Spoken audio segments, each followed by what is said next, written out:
I've always been drawn to Native American and indigenous culture for reasons I don't know, but I always have been. So I felt immediately drawn to and enthralled by my next guest. It feels deep, sacred, beautiful, and intense in a way that I need to soothe the demons and keep them at bay. Welcome to the Scandalous podcast, Blackbraid. How are you doing? I'm doing great. How are you? Oh, good. I'm so happy to be talking to you. I've been wanting to talk to you forever. I I'm know. so It's been a excited to while, talk to so you. Yeah, it's happy Monday morning to me. I finally get to talk to you, so I'm excited about it. I'm pretty pumped too. Yeah, thanks for taking the time. So, What's all going on in the background back there? Like I see a shield, I see some wow, there's a was bunch it of back there? I'm there's a like you bunch of shit. there's like I'm a just little bit like, of a bar. yeah, I was sitting in I do these interviews in my basement usually, which is Okay, like cool. my my headquarters for Blackbraid at the moment. Yeah. Kind of anyway. But I have all my shit down here, like art gear and like our merch and stuff. But yeah, I there's a little bar down here, so it's hard to see, but No, I don't know. I sit at my bar and I do these and I do these interviews. That's some shield that my wife had for something behind me, and then we got yeah. like turkey wings and there's a bunch of shit back here. So Oh, that's uh, awesome. I love the shield. That's super cool. Yeah, and I kind of got into music during those some Jaeger tour days. So, to feel like young and fun, if I see a bottle of Jaeger, I'm like Jaeger yeah, makes me. It's like my youth. My youth. It makes me feel young. I love it. I love that. But yeah, it was funny. I noticed that immediately. I was like, "Hey, what's back there?" It's fun. So I wanted to start off with kind of a big question. What is your biggest dream in life right now? It's like you're starting out. I can kind of go anywhere. So what's your biggest dream? yeah. I mean, I don't know. I haven't really. To be honest with you, I don't think about that too much because like this whole past year, like everything with Blackbraid has been so great already. This is kind of it, like there's not much more I could hope for at this point. Um, and Blackbraid is doing great and seems to be kind of just continue like snowballing and spiraling into some crazy fucking entity. So, yeah, I'm pretty happy right now. Like, I get to write music for a living and do what I love, and I have a great family, and I get to, you know, I have my little house in the middle of nowhere that I can come back to when I'm not touring and kind of hide, and it's pretty great. I would really just like to keep going on this track. I guess that's my dream. Is like if I could do this for the rest of my life, I'd be fine. So Awesome. I mean, that is the dream, like house in the woods, get to make music on your own terms. And I would definitely say like you are I have a question about it like a little bit further in the podcast, but you definitely are like a mainstream metal darling. So people really do love you. People really respond to you. And I think people are just as excited about you as you are to like get started and keep going and all that stuff. It's awesome.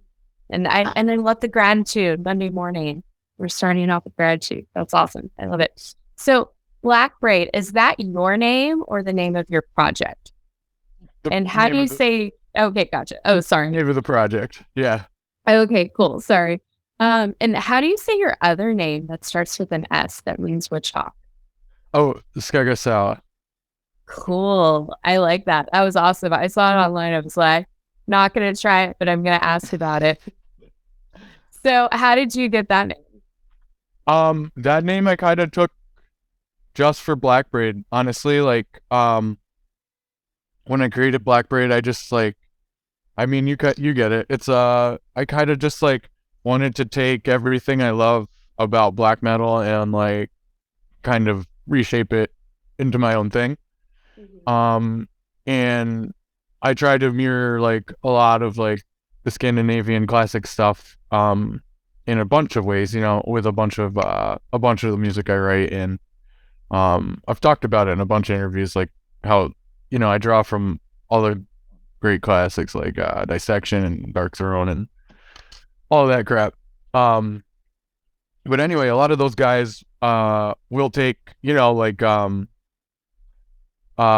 fake name or whatever, like Frost from Satyricon or like Hellhammer or something like that, So I wanted to do the same thing because it's like just kind of standard in black metal to like have an alias. Um, but I didn't want it to be like some, like Nordic winter thing that didn't really like resonate with me at all. So I just decided to like use a Mohawk name instead. So It's awesome. I love it. yeah. So, the project itself is described as indigenous black metal from the depths of the Adirondack wilderness. Does that literally mean that you're from that area, that wilderness, and that you're a descendant from an indigenous group from that area? Wondering if it's literal. No, well, it is kind of literal, but I like, so traditionally, like the Adirondacks where I live, I've lived here my entire life. And I live here now, but Yeah. I grew up maybe only an hour from where I live now. So, yeah, this is like my home to me, but, I was adopted. So I don't have like Mohawk blood. I'm not the Mohawk, this would traditionally be like Mohawk territory would be the indigenous people. There was like a mix of Algonquin and Mohawk where I live actually. Um, but no, I actually have a bunch of other like Southern blood in me, and I don't have any Mohawk in me, but Skagisau is a Mohawk name because I wanted to kind of honor the Mohawk by using like the native language. Because obviously the Adirondacks is like a huge part of me and kind of enthralled in the music too. So Awesome. I love that story. Well, and I love also, like being adopted and just like feeling great about that and like creating like your own kind of like lineage story from where you are. And like yeah. too. That's super cool. Yeah, that was just one of those literal questions that, if you were in the crowd and you didn't know, you would just wonder. So I wanted to ask on my podcast because that's like the literal questions. Like, so is that? I don't know. So that's really cool. So like, what's like some lore and just kind of, like history around where you grew up? Well, again, that's like kind of open interpretation almost. Like, Yeah. the Adirondacks has like a very different history than most of the country does. When it comes to like indigenous history. And it's pretty cool. When you look at a lot of the country, there's big wars and a lot of violence and confrontation, and there was still like battles and violence and crap like the French and Indian War happened up here a bit. But it was like on a much smaller scale than it happened anywhere else in the country. And like I don't know. I guess a lot of people don't know much about the Adirondacks, but it's like very very very remote here. Super mountainous. Like almost like kind of like Alaska or something. Like we get like 130 inches of snowfall annually or something, and it's like hot summers and really frozen winters and there's snow all the time, and it's like crazy rough place to live. There's nothing out here either. There's no like cities, and it's all like protected wilderness, and it's very remote. So that leads into like early 1900s, when white people first started coming here. There wasn't really much conflict, because it was so hard to survive for everyone, like natives and settlers alike. There wasn't many people here because no one really wanted to live here because it was such harsh, like insufferable winters. So yeah, people like fought a little bit, but there was a lot more trading and kind of, I wouldn't really say that it was nice because it was still like the Wild West, but it was more like every man for himself up here, and there wasn't like too many huge battles or anything. But yeah, so just it kind of got rambling. But yeah, playing off of that, like up until like the 1950s or something, like this was a very unsettled corner of the US, and it still is because so much of the land is protected and you're not allowed to build new houses here and shit. So like during the Indian Wars, like the turn of the century and stuff, when all of like that major fighting and stuff was going out in the whole western half of the country, like up here, like people that wasn't on anyone's radar. Like people were just like trying to survive the winter, honestly, and like hunting bear, trapping, or doing whatever. Um, so there's not much documentation of anything pre 1930s or so in the Adirondacks. Like just no one knows what happened. Even with like if you know like a lot of the local like Mohawk and Algonquin lore and stuff, like past just like the widespread like the creation myths and stuff that everyone knows, like a lot of the local stuff is like really kind of lost or just like kind of like tainted through like word of mouth through like multiple generations. So the Adirondacks is a really unique place because almost no history exists on either side of the history, like the native or the colonial history. Like people just like weren't here and documenting it up until maybe 100 years ago. It got settled like very late. In the same thing, like even before there were settlers here, like the Mohawk and the Algonquin, they treated it mostly as like hunting grounds, and they would stay here for months at a time. But there was no like massive settlements, because the winters were like so harsh and intolerable, and like people would get up and move when it got to be too much, and like they'd come back in the summer or something. So it's like a very unknown area of lore, I guess. And everything that I've kind of heard is just like word of mouth, and you hear stuff growing up. But yeah, it's like very kind of in the dark almost still. It's a cool place to grow up. So That's super interesting. All right, now let's get to the music. So how did you find heavy music, and who were your favorites growing up?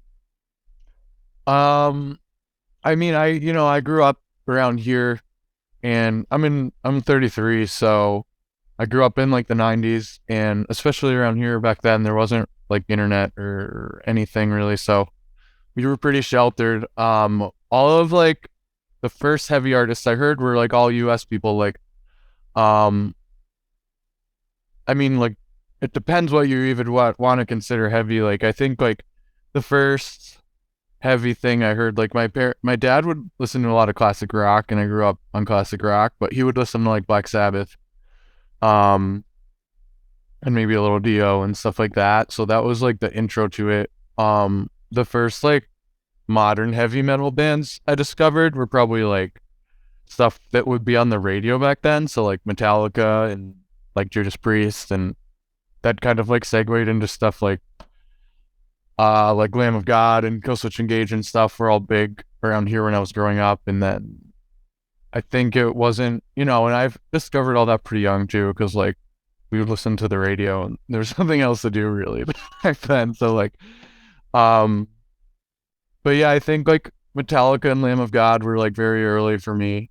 And then around the time I was probably 12 or 13, I like started going to local shows and stuff, and that was like more my intro to non-American metal. Like I think I went to see like Opeth was one of the first like European bands that I really got into. I was probably like 13 when I saw Opeth for the first time, and really loved them. They were on tour with Moonspell and someone else.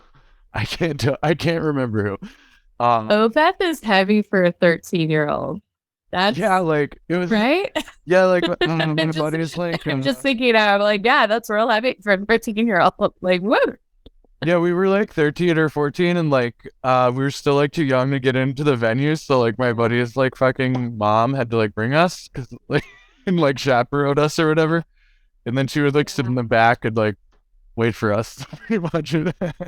That's But funny. That's awesome. but yeah, I think like Opeth kind of opened the gates to like all of the more European stuff, like black metal and folk metal, and the whole Scandinavian scene.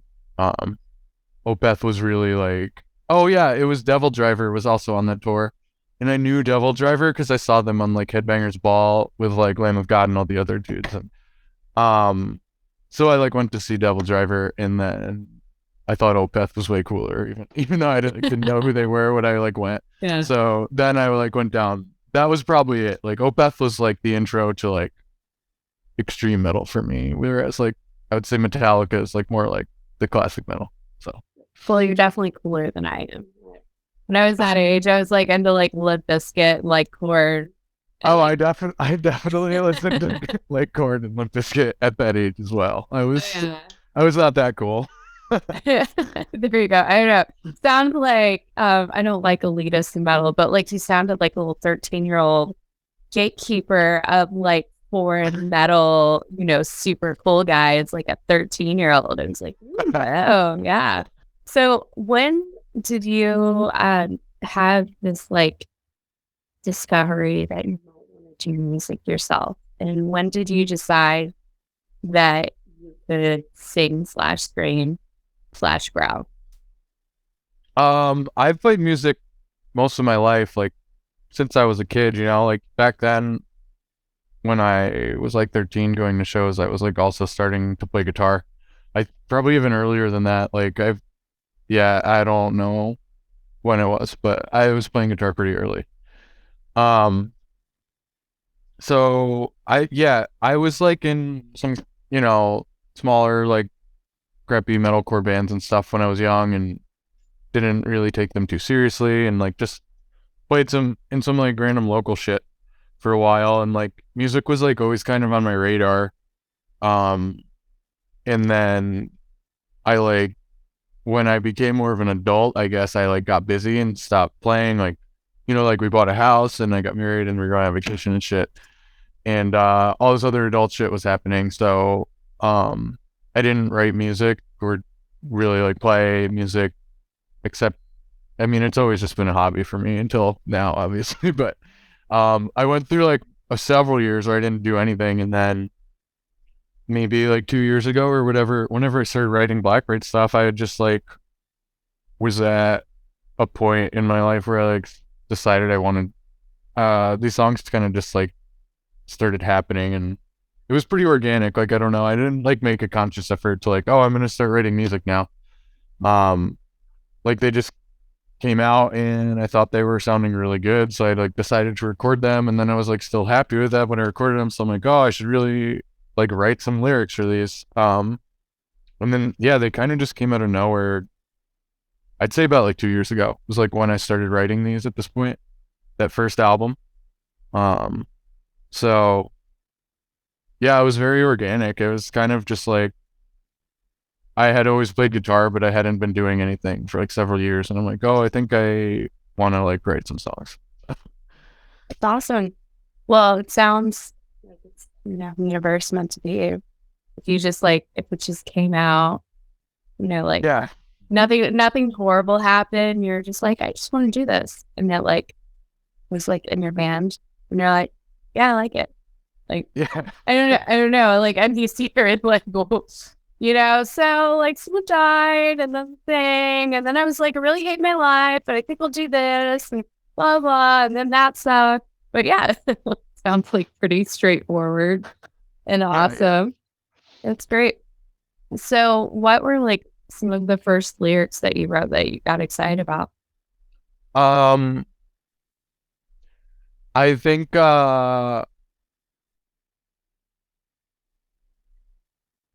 Barefoot Ghost Dance like was the first song I wrote, and then River of Time was the second one. Uh, and I think I wrote the lyrics for them like almost at the same time. I can't remember really, to be honest. Um, and like I remember being like kind of unsure about Ghost Dance for a long time. Like, uh, not too sure if I wanted to keep it how it was or whatever, and like just like second guessing myself on it. But I think like with River, which was the second one, like that was the first time that I started writing, and it just really that was like a very easy song for me to write, and I just remember finishing and being like super happy with the lyrics, and I did not. That was like a really fast one, It kind of just came out of me, and then I didn't need to edit it at all. So Okay, well, I'll just like stop smiling so much. We're metal. were hard. And I'm just like listening to your story of how it just like came out so organically for you. And I'm just not I'm not being very metal right now. I'm just like smiling really big. Yeah. Wonderful. And I'm like, oh, it's great. I'm just like smiley, bubbly girl over here. I'm like, it's awesome. Yeah. So it sounded like everything happened for you like really quickly, which I just feel like it doesn't happen that often. And you have like a lot of push in metal. Like, can I ask how you did that from like, start to like where you are now? Because I'm like, I feel like there's some stuff in the middle, like, you're getting featured, maybe for like, this will help out other musicians, but you're getting like featured by, like the biggest publications. Like, how'd you start and then how'd you figure it out to push it and get it out there? Yeah, that's a good question. I don't really have a good answer for it. Because Wait, are you gonna be like, they contacted me? I just wrote it. That's what told, and then I didn't do anything.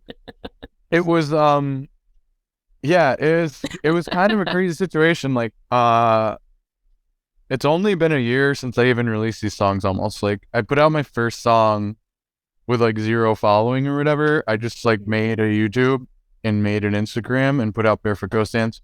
And then I put out River like 2 weeks later or something. But that was like last February, so it's like barely been a year at this point. Which is really nuts to me. And yeah, it kind of snowballed from there. I don't know. I think like it was actually kind of like everyone, I get asked that question a lot. And,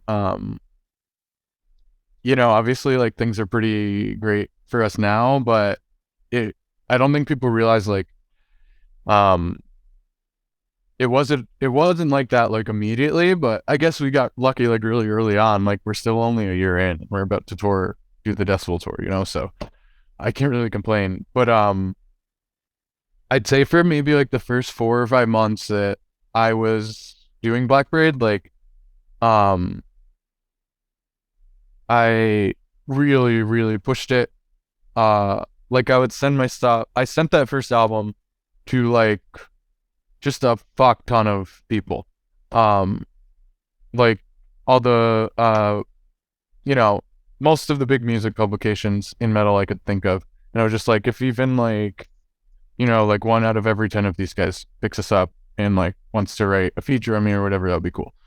So I like really spammed it to people for a bit in the beginning. And it was kind of like an uphill battle until like the middle of the summer, and then it was just kind of like a switch flipped. And like before that, like a lot of people were just like, yeah, this is cool or whatever, but no one knows who you are, and like you've never released any music, so like and then at some point like we just started gaining a lot of momentum, it felt like. And in like the summer it was kind of just like a switch flipped, and suddenly like everyone cared and like wanted to help me. And a lot of people wanted interviews, and like people were reviewing the album without me asking them to, and like there was press and all this other stuff. I think it like Sakandaga, the video I put out for Sakandaga was like, it's still the only video we have out right now. Like full music video or whatever. We have like lyric videos and stuff, but I think that was probably like kind of a catalyst. Like it was all happening around then and like kind of blowing up, and having like the visual art piece or whatever really helped me. But I wouldn't really say it was that either, because like it was kind of already in the works when that happened. But yeah, I mean, all I could really say about that is like, don't get discouraged, because I was, I would send my shit to people all the time and no one wanted to hear it for like 3 or 4 months, and then randomly one day people started caring. So I guess just don't give up and keep sending your shit to everyone, And just follow this guy around, apparently. That still sounds like an awesome success story. That's great. Good for you. And you're about to go on this massive tour.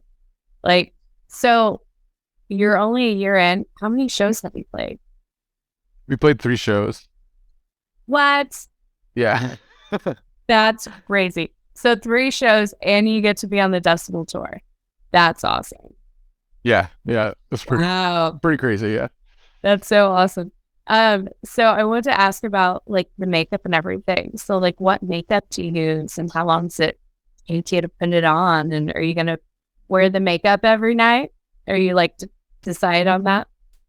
Yeah, I'll definitely do something. I don't like, I kind of wing it most times. Like I have like a rough idea of what I want to do. Mhm. Excuse me. But yeah, sometimes you'll see me like in full corpse paint, or sometimes it'll be like more war paint.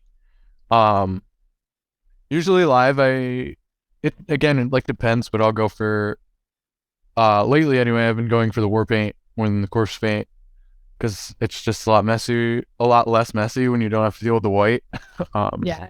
like everywhere. But yeah, I mean, I definitely will, it's definitely part of us and I'll always wear it when we play live, but I don't really have like a set. I kind of change it. It almost like changes with my mood too. So it's not like every night I go out and do the same thing. So Yeah, we're all artistic people. So it definitely flows. I would definitely say I'm an emotional person. My interviews vary and our outfits vary. So your makeup, will vary with that too. And you're going to be like the favorite person on the tour and everyone's going to be chasing you for photos. You're going to look cool as fuck on stage. Do you have your merch designs done yet? Because I'd like, you're gonna sell so much merch. People are gonna die for it. I'm so excited. That's I'm awesome. really excited. It's all new stuff too. Like, by the time people hear this, they might even see it. Probably like post it, like a week or two before we headed out or whatever. But we're getting ready for the second album. Like, I'm gonna drop the second album this summer.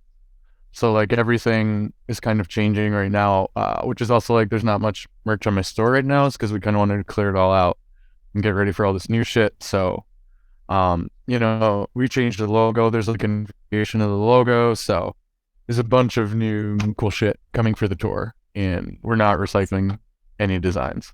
So lots of new stuff soon. Oh yeah, that's awesome. Well, that's so exciting. So can you talk about just blankly like any themes on the new album, or can you give us like any tidbits from the new music at all? Yeah, definitely. Oh, excited! I didn't know if you would say that. You said definitely. Like, oh yeah, great, awesome, cool. Well, like, I think I'm gonna start talking about the new album a lot more, like, in the next month or so. Like, we're pretty much on the cusp, which is why I'm fine with, like, I'm just starting to open back up to interviews and stuff because I was kind of like locked down and didn't want to talk to people while I was finishing it or whatever. But it's finished and we're like ready to do it. So, yeah, the second one is gonna be, it's in my mind, it's pretty much like an extension of the first one. Like, um, it's a lot better. Like, I think it's better because it's all new and I wrote it. But it's just like the first one, expanded and kind of perfected in my mind. Like, I had a few of these songs I had like started the shells for before I released the first one, and like one of the like main singles that I'm about to release for the second one soon was actually like done, and it's one of my favorite songs I've ever written. And like I actively decided to leave it off the first album because in my mind they're like kind of like two halves that need to go together, and I like really envisioned that one being on the second album. But yeah, overall they're kind of just like it's very continuous. Like the sound isn't really going to change, but I do like more of everything, like it's heavier at times and it's softer at times and it's faster and it's slower, and there's a lot of longer songs on it. Like I definitely get more into the long songs on this one. So Awesome. yeah, I'm really stoked for it. It's going to be very similar, but I think people will dig it a lot, and it's long. It's 10 tracks. Wow, that's awesome. Well, it sounds So I think the way to describe it's like one, it just like flows really well. Yeah. So it's gonna flow really well from like the first album into the second album. And that's cool. And I really like I heard on a podcast the other day that when I was singing this life, we're not gonna just like sing on a metal record, or I'm like not saying you will sing or something like that, but there's just someone who's just saying, we're not gonna be soft just to be soft, so we're not gonna placate or whatever. And I really love like the juxtapose of like a little, like Fit for an Autopsy is one of my favorites. And they're so intense. And then but there's some times where we'll go in like really soft, like with his vocals, and it's like deep but dead and light, Yeah. and then it explodes. So I kind of think like adding some soft to the really heavy is like one of the coolest things that you could possibly do in metal. So I'm excited to hear that. I'm excited. Is there like a timeline for that release? I'll probably do it like in the middle of this, like July. I'm almost positive we're gonna do it early July sometime for it, but we'll do a single before tour, and then another one during tour probably. So there's new stuff coming pretty soon. Awesome. That's okay. See, we made it through the pandemic. Now we're here. Now we get your music. We made it this far. Now, I mean, I can also like laugh me harder that like your first tour is going to be the Decibel Tour. That's the most insane thing I've ever heard in my entire life. Like, I'm trying to move past it and, stop talking about it. But that's the craziest thing I've ever heard in my entire life. Like, yeah, it's pretty fucking crazy to me too. So that's awesome. That's so insane. Okay, so your music is a dream for an empath. Listening to it, I feel like I can create my own universe, or I'm transported to the one that you have created. Where did the nature sounds come from at the beginning of Warm Wind, whispering softly through the hemlock? Oh, I recorded all the nature sounds on that album myself, actually. So the ones on that song are literally from my backyard, like, when the vapors come out in the spring and stuff. This was like last spring when I was finishing it, and yeah, I just went out there at night and took some recordings. So that's what I figure. It sounds like real authentic, and it transports you. So I just imagined you like special place in the woods, everything. So I usually focus on lyrics and want to talk about those, but for the first time in my life ever, I'm really excited to talk about song titles. I honestly don't think I ever really paid that much attention or cared that much to them, but yours are really cool. So can you tell us about your song title, Barefoot Ghost Dance on the Blood-Soaked Soil? Like, it paints a picture, doesn't it? Yeah, I mean, that's kind of what I was going for. I don't know. I feel like with my song titles, a lot of the time, I just try to like, obviously I have like super long titles a lot of the time. But it's because something, like Barefoot Ghost Dance on Blood-Soaked Soil is like kind of a very like strong image for a title, and a lot of the time that's kind of like what I go for. Like it's just like same thing with like Warm Wind, whispering through hemlock at dusk. Like I don't want people there to have like any question what the song is about. Like pretty much you read that title and you're like, oh, this is heavy. Like you already know it's gonna be intense, like before you read it, before you listen, I guess. Yeah, absolutely. And just random question, just thinking to ask, are you spiritual at all? Are you religious at all? Like, do you believe, I was just like, I pulled out my cell phone because I wanted to look at the song titles and like try and open the jaws of eternity. A lot of my friends in metal are real Satanists, some people believe it, some don't. So if you are not, I'll love, I'll love to everything that you are, but I was just wondering, if you are. Yeah, I'm like, I'm pretty deeply spiritual, but I'm not religious at all. Like, I don't believe in any of the modern, like mainstream religions. I wouldn't. Yeah, I don't identify with any of that, but yeah, I definitely believe in stuff. Yeah. And then in the universe, there's something out there in your realm for sure. Absolutely. It's been. So as the creek flows softly by, I wanted to talk about that song from you. I don't know, it just feels like you go to this ethereal place in your mind. Do you feel like you go to an ethereal place in your mind when you write? And can you tell us about that song? Yeah,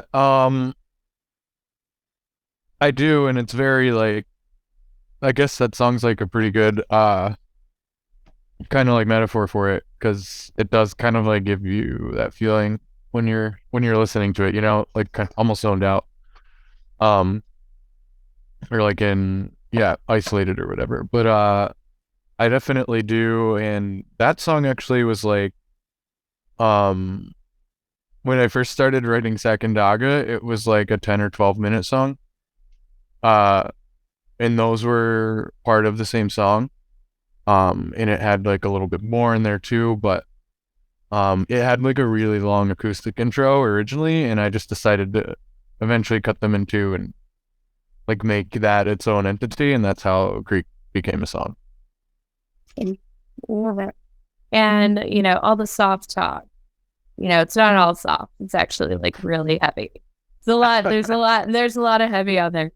Do you have any like favorite lyrics or parts of your music that is just the heaviest and you're so excited and people really love, that kind of stuff? You're like, I want them to listen to that song.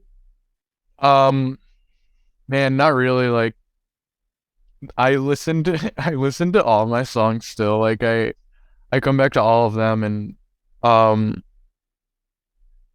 that's kind of something that I do a lot on the second album too. Where I kind of just like when I write songs like or write an album, I want it to like feel really fresh and like entertaining. Like you don't want to lose interest in it too easily or something, like um that's like one of my biggest pet peeves is when you have like a great album in the or like an amazing band and they have like three or four like amazing tracks at the beginning of their album, and then they just have like four B-sides at the end that like you can tell they don't really care about. um so like with me it's more like kind of crafting like uh I kind of have like a vision for like what I want each song to be, and like say like two songs were coming out too similarly or something, I would either just like combine them or like ditch one. Cause like I want them all to feel like kind of their own individual things, if that makes sense. And it kind of like keeps my mind interested in the music too. Um so yeah, considering all of that, like I don't think I really have a favorite because I come back to all of them um at times, like, and they all kind of have like a different place in my head for like a different mood or whatever.